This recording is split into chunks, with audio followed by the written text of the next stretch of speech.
यार किन्ने पैसे ने?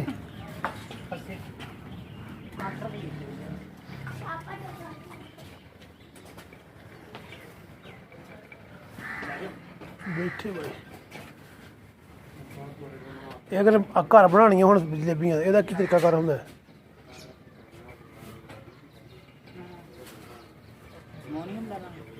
हैं? अच्छा अच्छा अच्छा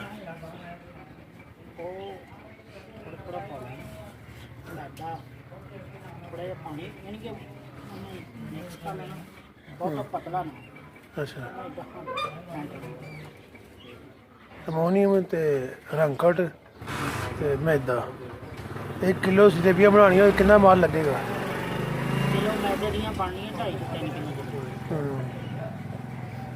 मेरा तेल ਜਿਹੜਾ ਨਾ ਉਹਨੂੰ ਚੰਗੀ ਤਰ੍ਹਾਂ ਗਰਮ ਕਰ ਦੇਣਾ। ਉਹ ਕਿੱਥੇ ਮਿਲੂਗਾ ਮਕਬੂਲ ਹੁਣ? ਇਹ ਹੋਰ ਕਿਹਦੇ ਬਣਦੇ ਮਕਾਨ? ਉਹ ਮਿਸਤਰੀਆਂ ਦਾ ਕੰਮ ਕਰਦਾ ਉਹ ਕਿ ਮਜ਼ਦੂਰੀ ਕਰਦਾ? ਇਹਨੂੰ 25 ਰੁਪਏ ਦੇ ਦੇ ਪੈਸੇ ਦੇ ਦੇ। ਮੈਨੂੰ 25 ਰੁਪਏ ਮੁੰਡਾ ਲਾ ਮੈਂ ਸਲਾਦ ਉਹ ਸਲਾਦ ਵੀ ਲੈ ਲਾ ਜਾ। ਹਾਂ ਲੈ ਆਇਆ ਤਾਂ ਹੋਰ ਲੈ ਇਹ ਆਹ ਜਿਹੜਾ ਹੈ ਨਾ ਕੰਮ ਇਹਦਾ ਮਸਲਾ ਹੈ ਉਹਦਾ ਆ ਜਿਹੜਾ ਬਾਲ ਆ ਨਾ ਇਹ ਨਹੀਂ ਧੁੱਪਦੇ। ਅੱਛਾ ਅੱਛਾ ਅਸੀਂ ਕਹਿੰਦੇ ਹੁਣ ਦਾ ਹੈ ਭਾਈ ਮੈਨੂੰ ਪੁੱਛਦਾ ਕਿੱਦਾਂ ਮਾਰਨੀ ਆ ਤੈਨੂੰ ਮੈਂ ਦੱਸੂਗਾ ਤੈਨੂੰ ਏਦਾਂ ਨਹੀਂ ਤੇਰੀ ਗੱਲ ਸਮਝ ਚ ਆਉਣੀ। ਮੈਂ ਤੇ ਜਿੱਦਾਂ ਮਰਜ਼ੀ ਦੱਸਦਾ ਨਾ ਇਹ ਆਪ ਕਰਕੇ ਫਿਰ ਸਮਝ ਆਉਣੀ। ਅਗਰ ਮੈਂ ਤੇ ਤੋਂ ਕਰਾਉਂਗਾ ਫੇਰ ਤੇਰੀ ਗੱਲ ਸਮਝ ਚ ਆ ਸਕਦੀ ਆ। ਹਾਂ ਨਹੀਂ ਇਹ ਇੰਦੇ ਦੇ ਘਰੇ ਜਾਣਾ ਹੁੰਦਾ ਇਹ ਕਿਹੜਾ ਔਖਾ? ਇਹ ਇਹੀ ਤੇ ਰੌਲਾ ਆ। ਹਾਂ ਤੈਨੂੰ ਮੈਂ ਦੇਣਾ ਜੇ ਤੂੰ ਕਰ ਲਾਉਂਗਾ ਤਾਂ ਮੈਂ ਹੁਣ ਤੈਨੂੰ ਫੜਾਉਂਗਾ। ਅੱਛਾ ਚੱਲ ਇਹ ਖਰਾਬ ਜ਼ਰੂਰ ਕਰਨੀ ਆ। ਨਹੀਂ ਮੈਂ ਬਣਾਉਣੀਆਂ ਤੇ ਹੈ ਨੇ ਸਿੱਖ ਲੈਣੀਆਂ ਨੇ ਫਿਰ ਤੇਰੇ ਕੋਲ ਆਵਾਂਗਾ ਮੈਂ ਬਣਾ ਕੇ ਆਈ ਮੇਰਾ ਜੀ ਨਾਮੁਮਕਿਨ ਕੋਈ ਸ਼ੈ ਹਾਂ ਮਾਂ ਦੇ ਪੇਟ 'ਚ ਕੋਈ ਬੰਦਾ ਨਹੀਂ ਸਕਦਾ। ਹਾਂ ਠੀਕ ਆ ਅਸੀਂ ਕਿਹੜਾ ਮਾਂ ਦੇ ਪੇਟ 'ਚ ਸਿੱਖ ਕੇ ਆਏ ਹਾਂ। ਉਸਤਾਦ ਚੰਗਾ ਸਿਖਾਉਣ ਵਾਲਾ ਹੋਇਆ ਨਾ ਤੇ ਸਿੱਖ ਦਾ ਬੰਦਾ। ਇਹ ਚਾਸ ਕਿੰਨੇ ਦੀ ਬਣਦੀ ਹੈ? ਹਾਂਜੀ ਚਾਸ ਕਿੰਨੇ ਦੀ ਬਣ ਜਾਂਦੀ ਹੈ? ਮੇਰੇ 4 ਕਿਲੋ ਮੈਦੇ ਨੂੰ ਕਮ ਸੇ ਕਮ 2-2.5 ਕਿਲੋ ਚੀਨੀ ਲੱਗਦੀ ਕੁਝ ਬਚਣੀ ਹੈ। ਜਿਹੜਾ ਹੁਣ ਰੇਟ ਆ ਚੀਨੀ ਦਾ ਹੁਣ ਤਾਂ ਜਲੇਬੀਆਂ 'ਚ ਕੋਈ ਬੱਚਤ ਨਹੀਂ ਹੋਣੀ ਏਡੀ। ਮੇਰੇ ਬੱਚੇ ਤੋਂ ਹੁਣ ਹਾਲਾਤ ਜੋ ਘੇ ਕਿੱਥੇ ਆ। ਆਹੋ ਫਿਰ ਇੱਕ ਹੋਰ ਗੱਲ ਆ ਜਿਹੜਾ ਵੀ ਬੰਦਾ ਉਹਨੇ ਹੱਥ ਮਾਰਨਾ ਤੇ ਤੁਸੀਂ ਇੰਨੇ ਪੌਰੇ ਹੋਣਗੇ ਤੇ ਤੁਹਾਡਾ ਸਰਦਾ ਨਹੀਂ। ਆ ਫਿਰ ਦੁਕਾਨ ਨਹੀਂ ਚੱਲਦੀ। ਹੁਣ ਨਾ ਇੱਕ ਛੋਟਾ ਜਿਹਾ ਬਾਲ ਹੈ ਨਾ ਬਾਲ 50 ਗ੍ਰਾਮ ਦੀਆਂ ਉਹ 20 ਰੁਪਏ ਦੀਆਂ ਬਣਦੀਆਂ।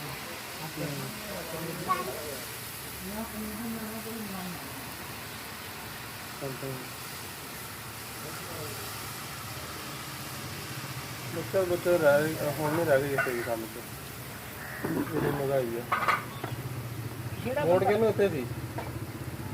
ਹਾਂ ਵੋਟ ਕਿਹਨੂੰ ਇੱਥੇ ਸੀ? ਮੈਂ ਤਾਂ ਮੇਰੇ ਵੋਟ ਦਾ ਤਾਂ ਮੇਰੇ ਇਸ ਪਤਾ ਨਾ ਮੈਨੂੰ ਦਾ ਪੱਕਾ ਵੋਟਰ ਆ। ਅੱਛਾ ਤੇ ਫਿਰ ਇਹਦਾ ਮਾਰ ਹੀ ਨਹੀਂ ਮਹਿੰਗਾਈ ਹੋ ਗਏ ਉਹ ਦੂਏ ਕੌਣ ਅਰੇ ਭੈਣ ਦੇ ਲਨ ਮਾਰਾ ਕੁੱਤੀ ਦੇ ਬੱਚੇ ਨੇ ਇਸ ਮੁਲਕ ਉਸ ਵੇਲੇ ਮੈਸ਼ੀਅਤ 5.5 ਤੇ ਸੀ ਤੇ ਉੱਪਰ ਜਾ ਰਹੀ ਸੀ ਥੱਲੇ ਨਹੀਂ ਸੀ ਤੇ ਹੁਣ 0.5 ਤੇ ਆ ਇਸ ਤਰ੍ਹਾਂ ਤੇ ਤਰੱਕੀਆਤੀ ਕੰਮ ਬੇਸ਼ੁਮਾਰ ਹੋ ਰਹੇ ਸੀ। ਹੁਣ ਕੋਈ ਤਰੱਕੀਆਤੀ ਕੰਮ ਨਹੀਂ ਤੇ ਮਹਿੰਗਾਈ ਇੰਨਾ ਵਾ। ਅੱਛਾ ਫਿਰ ਤਰੱਕੀਆਤੀ ਕੰਮ ਕੋਈ ਨਹੀਂ ਮੈਸ਼ੀਅਤ ਤੁਹਾਡੀ 0.5 ਤੇ ਆ। ਹਾਂ ਇੱਕ ਤੇ ਵੀ ਨਹੀਂ 0.5 ਤੇ ਆ। ਅੱਧੀ ਤੇ ਆ। ਠੀਕ ਆ ਤੇ ਆਹ ਚੀਨੀ 50 ਰੁਪਏ ਦੇ ਥੱਲੇ ਵਿਕਦੀ ਹੁਣ 110 ਰੁਪਏ 50 ਰੁਪਏ 110 ਰੁਪਏ ਪਿੰਡ ਤੁਹਾਡੇ? ਸਾਡੇ 106 ਰੁਪਏ। ਯਾਰ 10 ਰੁਪਏ ਲਾ ਲਓ ਆਹੋ 6 ਰੁਪਏ ਵੀ ਲਾ ਲਓ ਹਾਂ 5000 ਦਾ ਥੈਲਾ ਆ ਤੇ 5000 ਤੇ 2 ਥੈਲੇ ਆਉਂਦੇ ਸੀ ਤੇ ਨਾਲ ਪੈਸੇ ਵੀ ਬਚਦੇ। ਘੇਰਾ ਟੀਨ ਲੈਣਾ ਘੇਰਾ ਟੀਨ ਲੈਣਾ ਨਾਲ ਟੀਨ ਦਾ ਥੈਲਾ ਲੈਣਾ ਤੇ 55-5600 ਦਾ ਆਉਂਦਾ ਸੀ ਦੁੱਧ। ਨਹੀਂ 1.5 ਆ 1.5 ਆ 12 ਲੈ ਲਾ ਹੁਣ ਦੱਸੋ ਕੀ ਹਾਲਾਤ। ਕੋਈ ਹਾਲਾਤ ਰਹਿ ਹੀ ਨਹੀਂ ਗਏ। ਕਿ ਜਿਹੜਾ ਮੈਂ ਨਾ ਤੁਹਾਨੂੰ ਦੱਸਣਾ 3150 ਦੀ ਬਾਲਟੀ ਲਿਆਈ ਗਈ ਸੀ। ਉਹ ਅਗਲੀ ਵਾਰੀ ਕਿ ਲੈਣ ਗਿਆ 3350 ਰੇਟ ਸੀ 34 ਪਤਾ ਨਹੀਂ ਹੁਣ ਸ਼ਾਇਦ ਉਹ ਤੋਂ ਵੀ ਉੱਤੇ ਹੋਵੇ। ਅੱਜ ਆਏ 110 15 20 ਰੁਪਏ ਕੀ ਹੁੰਦਾ ਸੀ ਫਾਈਬਰ ਦਾ। ਗੱਲ ਮੁੱਕ ਗਈ ਹੈ। ਹੈਂ ਦੁਗਣੇ ਰੇਟ ਹੋ ਗਏ ਹਰ ਸ਼ੈ ਦੇ। ਹਾਂਜੀ 200 ਰੁਪਏ ਰੇਟ ਹੋ ਗਿਆ।